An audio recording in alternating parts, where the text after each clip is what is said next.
There's a vendor at one of the outdoor holiday shops in Manhattan who is attracting long lines, not just for what he is selling, but also because of his recent appearance on a new show.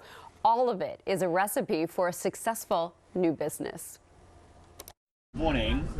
What are we grabbing today? Daniel Corpuz sells bonbons. I call it brownie batter because it tastes like brownie batter. Some are decorated for the season, and some are inspired by his Filipino heritage. One of my popular boxes that I, have been selling is my fill-in box, which includes flavors like ube, which is purple yam, matcha, like green tea. And he makes them all by hand at his Staten Island home. He first started creating the confections after he lost his restaurant job early in the pandemic.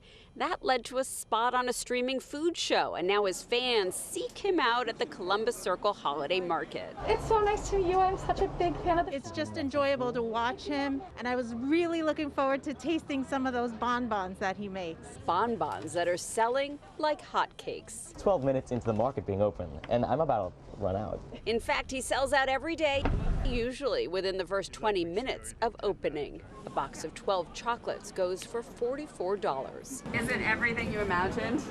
It's awesome. It's amazing. A lot of people say like, oh, why don't you bring more? Why don't you make more?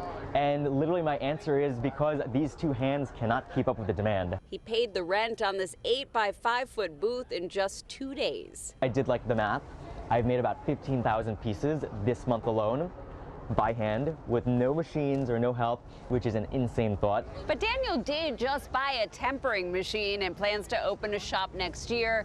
You might say this is a pandemic pivot with a pretty sweet outcome. It's been very fun, and it just so happens that now I'm calling it for the season.